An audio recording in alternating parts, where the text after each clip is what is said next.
புதுச்சேரியில் மனைவியின் மீது சந்தேகமடைந்த கணவன் மனைவியை கையை கட்டி கழுத்தை அறுத்து கொலை செய்துவிட்டு காவல் நிலையத்தில் சரணடைந்தார். புதுச்சேரி அரசு சார்பில் நடைபெற்று வரும் காய் கனி மற்றும் மலர் கண்காட்சியை துணைநிலை ஆளுநர் தமிழிசை பார்வையிட்டு புகைப்படம் எடுத்துக்கொண்டார். மக்களவைத் தேர்தல் அறிவிப்புக்கு முன்பாக முழு பட்ஜெட்டை தாக்கல் செய்ய திட்டக்குழு கூட்டத்தை உடனடியாக கூட்ட ஆளுநர் தமிழிசை சவுந்தரராஜன் உடனடியாக நடவடிக்கை வேண்டும் என அதிமுக மாநில செயலாளர் அன்பழகன் வலியுறுத்தியுள்ளார்.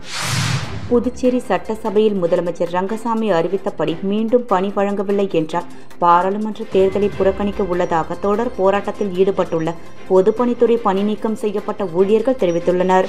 புதுச்சேரியில் மனைவியின் மீது சந்தேகமடைந்த கணவன் மனைவியை கையை கட்டி கழுத்தை அறுத்து கொலை செய்துவிட்டு காவல் நிலையத்தில் சரணடைந்தார். புதுச்சேரி காமராஜர் தொகுதி வெங்கடேஸ்வரா நகரில் வசித்து வருபவர் ஆசாரி தொழில் செய்து வரும் விக்னேஸ்வரன். அவரது மனைவி இந்துமதி. இவர்களுக்குள் 2 குழந்தைகள் உள்ளனர். விக்னேஸ்வரன் மனைவியின் நடத்தை மீது சந்தேகம் அடைந்து அடிக்கடி தகராறில் ஈடுபட்டு வருவதாக கூறப்படுகிறது. இந்நிலையில் இன்று காலை அவர்களுக்குள் தகராறு ஏற்பட்டதாகவும் தகராறில் இருவருக்கும் கைகலப்பு ஏற்பட்ட நிலையில் வீட்டில் குழந்தைகள் இருந்ததால் விக்னேஸ்வரன் குழந்தைகளை பள்ளிக்கு சென்றுவிட்டு மீண்டும் வந்து வீட்டில் தகராறில் ஈடுபட்ட போது ஆத்திரமடைந்த விக்னேஸ்வரன் வீட்டில் இருந்த காய்கறி வெட்டும் கத்தியை எடுத்து மனைவியின் கழுத்தை அறுத்து கொலை செய்துவிட்டு தன்வந்திரி நகர் காவல் நிலையத்தில் சரணடைந்தார். இதுகுறித்து தகவல் அறிந்து சம்பவ இடத்திற்கு வந்த கோரிமேடு போலீசார் இந்துமதியின் உடலை கைப்பற்றி கதிர்காமம் அரசு மருத்துவமனைக்கு பரிசோதனைக்கு அனுப்பி வைத்தனர். மேலும் சரணடைந்த விக்னேஸ்வரனிடம் போலீசார் விசாரணை செய்து வருகின்றனர். கணவன் மனைவி இடையே ஏற்பட்ட தகராறில் மனைவியின் கழுத்தை அறுத்து கணவன் படுகொலை செய்த சம்பவம் புதுச்சேரியில் பெரும் பரபரப்பை ஏற்படுத்தியுள்ளது. புதுச்சேரி அரசு சார்பில் நடைபெற்று வரும் காய் கனி மற்றும் மலர் கண்காட்சியை துணைநிலை ஆளுநர் தமிழிசை பார்வையிட்டு புகைப்படம் எடுத்துக்கொண்டார். புதுச்சேரி அரசின் வேளாண் துறை சார்பில் 34வது காய் கனி மற்றும் மலர் கண்காட்சி தாவரவியல் பூங்காவில் கடந்த வெள்ளிக்கிழமை அன்று தொடங்கியது. இக்கண்காட்சியில் விவசாயிகள், பொதுமக்கள், மாணவர்கள், தன்னார்வர்கள், தோட்டக்கலை ஆய்வாளர்களின் படைப்புகள், செயல்பாடுகள் காட்சிப்படுத்தப்பட்டுள்ளது.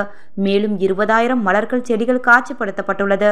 இதனை பல்லாயிரக்கணக்கான பொதுமக்கள் மற்றும் சுற்றுலா பயணிகள் கண்டு ரசித்தனர். இந்நிலையில் இறுதி நாளான இன்று கண்காட்சியை துணைநிலை ஆளுநர் தமிழிசை பார்வையிட்டார். மேலும் திராட்சையின் மூலம் ராமர் தேரை ஓட்டும் சிற்பம், பிரம்மாண்ட மண்டபம் அமைத்து அதில் மலர்களால் நந்தி சிலை உள்ளிட்டவைகளை பார்வையிட்டு புகைப்படமும் எடுத்துக்கொண்டார். மக்களவைத் தேர்தல் அறிவிப்புக்கு முன்பாக முழு பட்ஜெட்டை தாக்கல் செய்ய திட்டக்குழு கூட்டத்தை உடனடியாக கூட்ட ஆளுநர் தமிழிசை சவுந்தரராஜன் உடனடியாக நடவடிக்கை வேண்டும் என அதிமுக மாநில செயலாளர் அன்பழகன் வலியுறுத்தியுள்ளார். புதுச்சேரி அதிமுக தலைமை அலுவலகத்தில் செய்தியாளர்களை சந்தித்த மாநில செயலாளர் அன்பழகன், நாடு முழுவதும் அனைத்து மாநிலங்களுக்கும் சட்டசபை கூட்டி பாராளுமன்ற தேர்தலுக்கு முன்பாக பட்ஜெட் தாக்கல் செய்து கொண்டு வரும் நிலையில் புதுச்சேரியில் இவ்வாண்டு முழு பட்ஜெட் தாக்கல் செய்ய அரசு எவ்வித பூர்வாக்க ஏற்பாடுகளையும் இதுவரை செய்யவில்லை. அரசின் தவறான பொறுப்பேற்ற நடவடிக்கையால் இந்த ஆண்டிற்கான முழு பட்ஜெட் சமர்ப்பிக்காமல் 3-4 மாதங்களுக்கான அரசின் செலவினத்திற்கு அனுமதி மற்றும் பெரும் சூழ்நிலை ஏற்பட்டுள்ளது. இதனால் எந்த ஒரு புதிய திட்டத்தின் பயனையும் மக்களுக்கு கிடைக்க முடியாத சூழ்நிலை உருவாகியுள்ளது. எனவே துணைநிலை ஆளுநர், முதல்வர் கலந்து பேசி இவ்வாண்டிற்கான முழுமையான பட்ஜெட் சமர்ப்பிக்க திட்டக்குழு கூட்டத்தை உடனடியாக கூட்ட உரிய நடவடிக்கை எடுக்க வேண்டும் என்றார். மேலும் புதுச்சேரியில் பேனர் தடை சட்டத்தை முழுமையாக அமல்படுத்தினால் அதை அதிமுக வரவேற்புடன் துணை நிற்கும் என்றார்.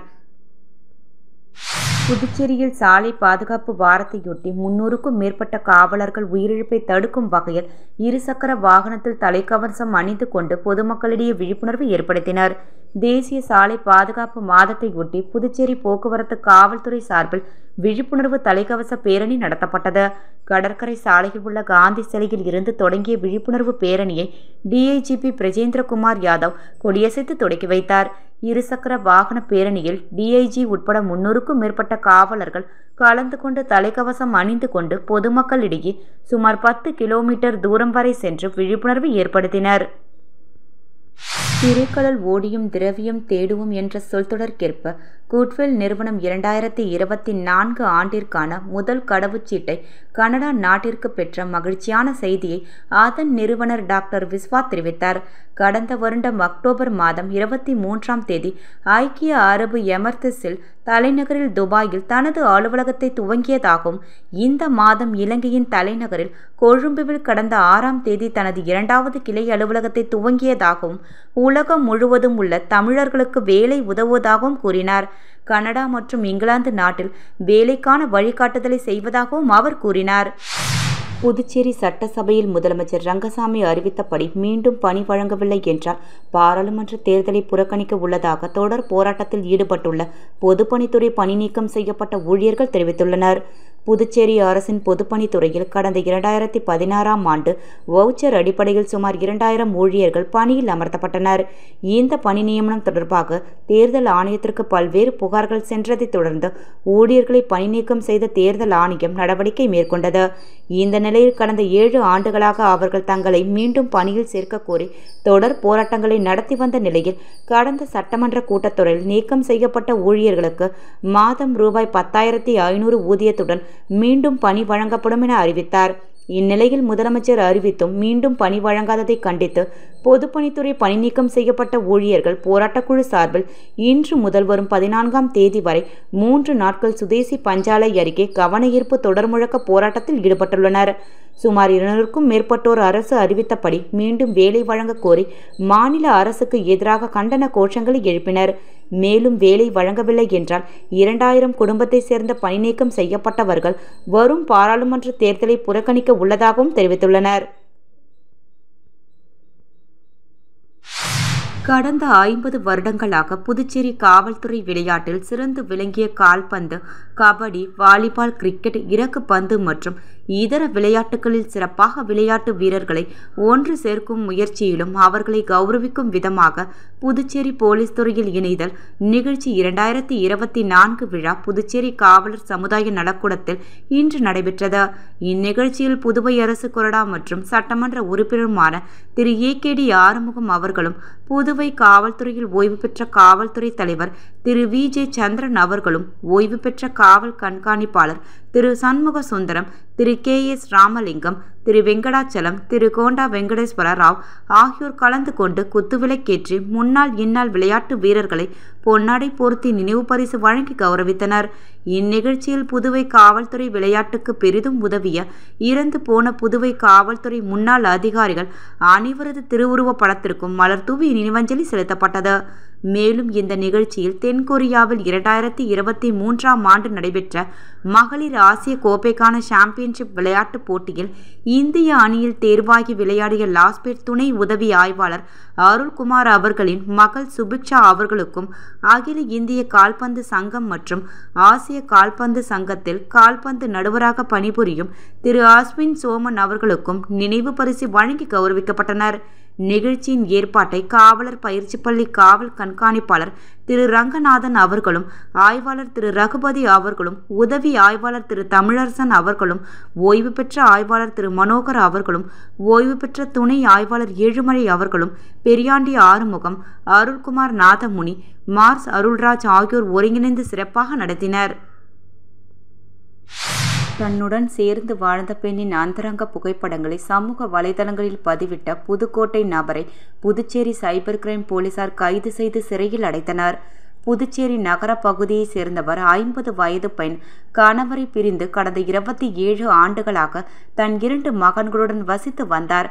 மகன்களின் திருமணத்திற்கு பிறகு தனிமையை உணர்ந்த அவர் தன்னுடைய 2 மகன்களின் ஒப்புதலுடன் மறுமணத்திற்காக திருமண தகவல் மையத்தில் பதிவு செய்திருந்தார்.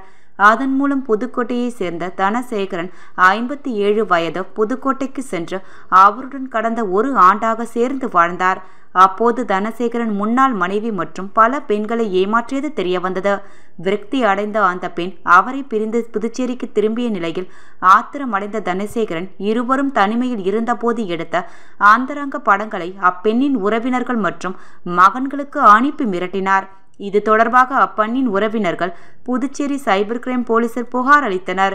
சைபர் கிரைம் SP பாஸ்கரன் உத்தரவின் பேரில் இன்ஸ்பெக்டர் தியாகராஜன் தலைமையில் தனிப்படையினர் புதுக்கோட்டை சென்று தனசேகரனை கைது செய்தனர். புதுச்சேரியில் மனைவியின் மீது சந்தேகம் அடைந்த கணவன் மனைவியை கையை கட்டி கழுத்தை அறுத்து கொலை செய்துவிட்டு காவல் நிலையத்தில் சரணடைந்தார். புதுச்சேரி அரசு சார்பில் நடைபெற்று வரும் காய்கனி மற்றும் மலர் கண்காட்சியை துணைநிலை ஆளுநர் தமிழிசை பார்வையிட்டு புகைப்படம் எடுத்துக்கொண்டார். மக்களவை தேர்தல் அறிவிப்புக்கு முன்பாக முழு பட்ஜெட்டை தாக்கல் செய்ய திட்டக்குழு கூட்டத்தை உடனடியாக கூட்ட ஆளுநர் தமிழிசை சவுந்தரராஜன் உடனடியாக நடவடிக்கை வேண்டும் என அதிமுக மாநில செயலாளர் அன்பழகன் வலியுறுத்தியுள்ளார். புதுச்சேரி சட்டசபையில் முதலமைச்சர் ரங்கசாமி அறிவித்தபடி மீண்டும் பணி வழங்கவில்லை என்றால் பாராளுமன்ற தேர்தலை புறக்கணிக்க உள்ளதாக தொடர் போராட்டத்தில் ஈடுபட்டுள்ள பொதுப்பணித்துறை பணி நீக்கம் செய்யப்பட்ட ஊழியர்கள் தெரிவித்துள்ளனர்.